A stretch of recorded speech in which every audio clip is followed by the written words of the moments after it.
Hi, can I ask you a question? Yeah. What would you say is the problem that you're trying to solve? So when you go to events today, the number one reason you go is because you want to meet somebody at the right place and the right time to help you with some goal you're trying to solve or some problem usually. And you go really to network, but most events have no tools that actually help you make these meaningful connections. So I'm building Gobby Goblin, which is an AI agent that helps introduce you to the right people at events. Nice, awesome. Can I get some photos of you right here?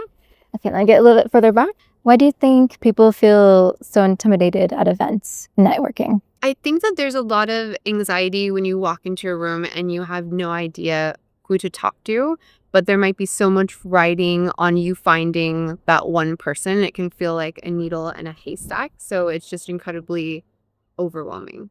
Yeah. And what can events do to make that easier, do you think?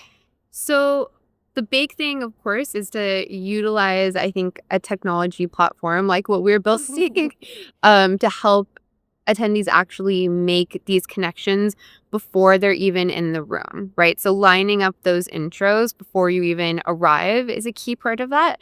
And then I think also making sure that you're creating an environment where you are fostering those connections and conversations. A lot of event organizers will focus a lot on content and feeding attendees a lot of content, but not making the time and room for conversation. Mm. Yeah, I can see that. Yeah. It's very focused on showcasing what they've created instead of actually Yeah. forging those connections. Yeah, exactly. Nice. I love that. Let me get some photos of you right over here. When did you realize this was something that you wanted to build? That's a big question. So actually my last company was a gaming studio and we had scaled up to about 30 people, released early access of our game. And then we had issues with funding and we had to close down the studio. So as part of that, one of the biggest things that weighed on me during that period as a first time founder especially is how are all the people on my team going to find their next jobs and opportunities? And so one of the things that I did, for some of the people who needed help with networking and finding more opportunities is going to a lot of events with them, trying to help them network. And I started really digging into a lot of the tools that were being used at events, and all of the apps that were being downloaded. And it was just insane to me how you had to download a new event for every single event you went to, create a new profile for every single event you go to, scroll through hundreds of profiles, and then basically send cold DMs to people in an inbox I never read because no one even checks these event apps. So that was kind of like one of the moments that kind of sparked in my mind of I've always really cared about how we use technology to bring humans together. And I could see a very clear problem that I thought I could help solve. Wow. First of all, that's so empathic of you. And so it's like you're such a caring leader to go out of your way to help them find their next opportunity. And I can see that it came from like a real problem that you experienced.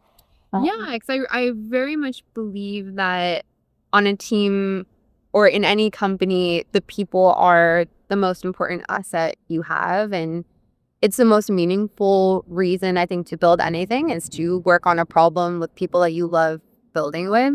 So that was the biggest heartbreak of closing that company was just disbanding that team. Yeah. So if I could help them in any way, I was very happy to. Nice. I love that. Let me get some photos of you right over here. What would you say were some of the biggest lessons you learned from your previous business that you're applying now? The biggest lesson when you're starting any company or building anything is that the first people you hire and bring onto the team are the most crucial.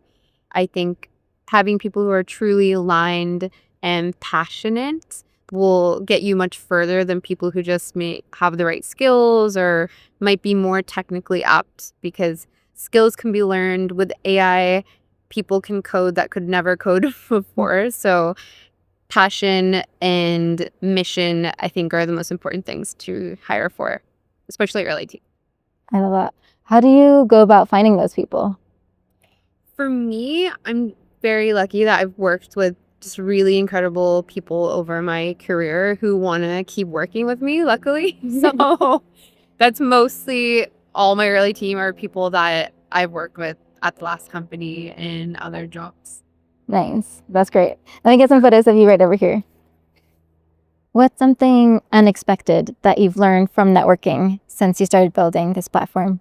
I think one of the most surprising things, especially building here in San Francisco and the city, is how willing people are just to help one each other and help each other network and give each other advice. I think there's so many people here in the city. There's such a high density of founders and people building the future that they understand maybe how difficult it is and are willing much more than any other place I've lived to help each other out and help each other network.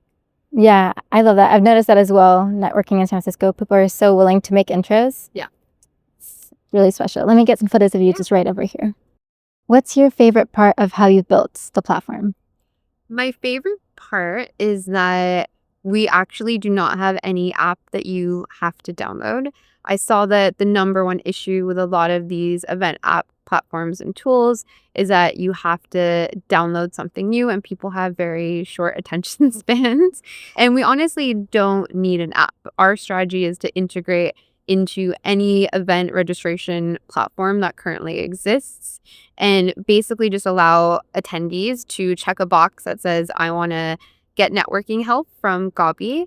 And then once you've checked that box, Gobby sends you a text message direct to the number that you registered with, asks you all the questions she needs to know in a simple 5-minute sequence of questions.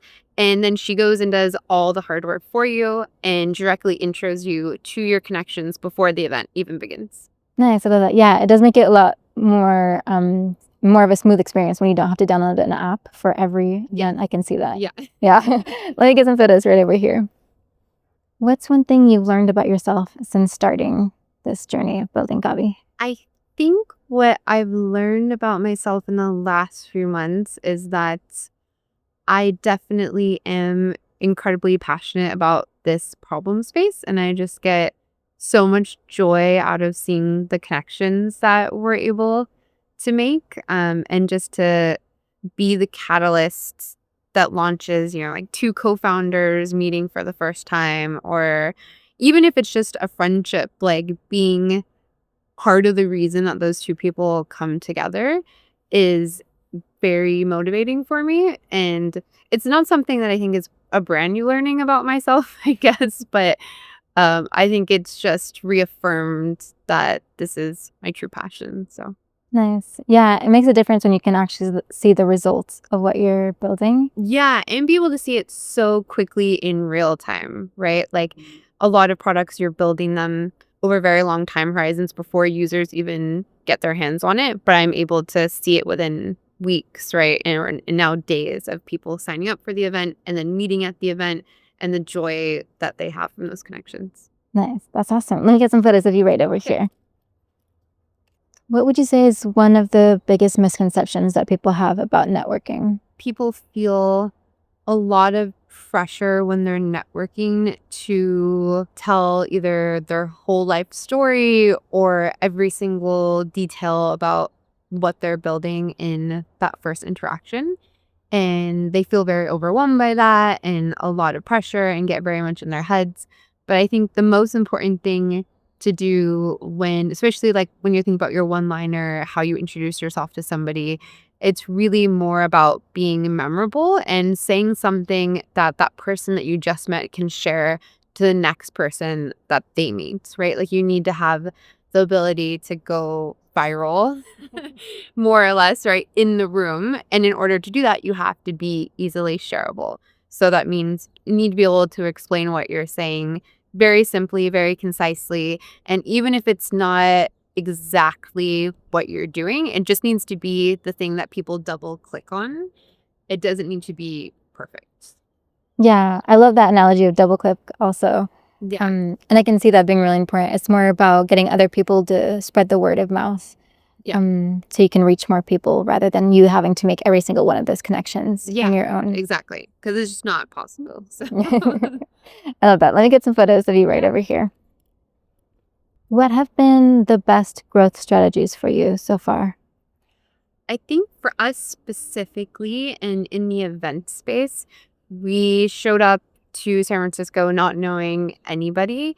And so when you're kind of breaking in, especially to a new ecosystem and new community, I think it's most important just to start adding value to it as quickly as possible, not asking for permission or asking for favors. So we started just hosting a lot of events, building up our own community, adding value by being that kind of epicenter of conversations and starting to work with other organizations and other community builders.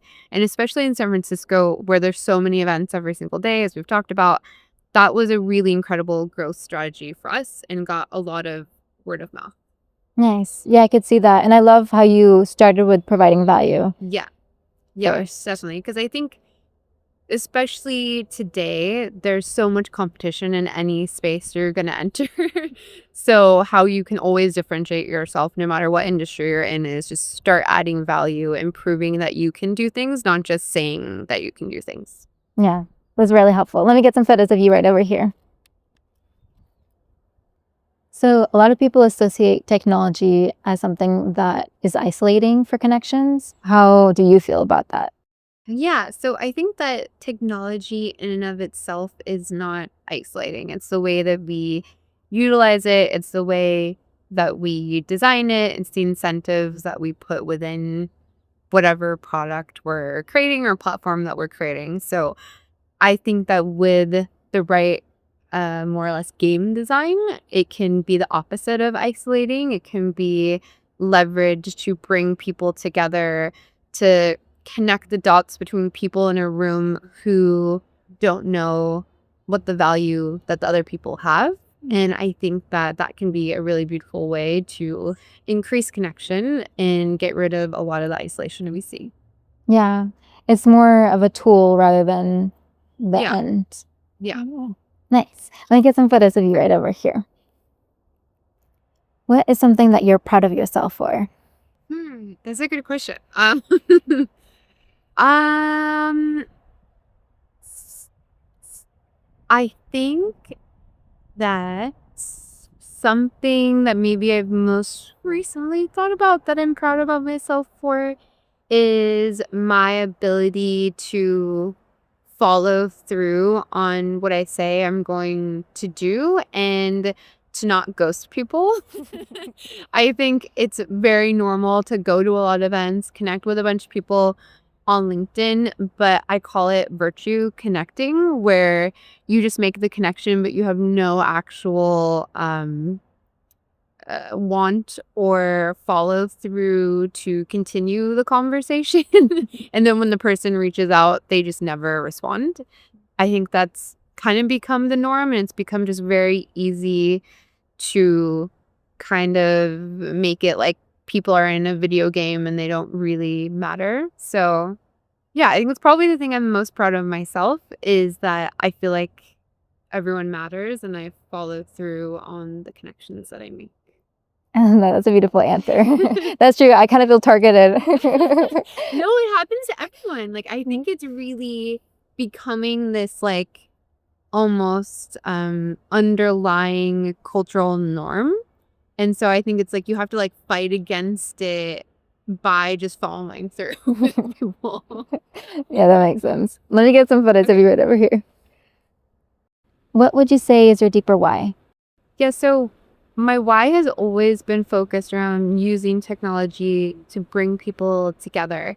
But I think that what really drives that even further is thinking about how everything around us, like this lake here, this park, this lamp, it's all the culmination of people coming together, working together, collaborating to make something that was just an idea become a reality. And all of that started with that first meeting. So if I can be a part of the team by helping organize that first meeting, catalyze that first meeting, then that's just incredibly worthwhile to me, that I can help be a part of the beginnings of all of these big ideas. Yeah, I can see that being really meaningful. Let me get some photos of you right here, and then I think we're good.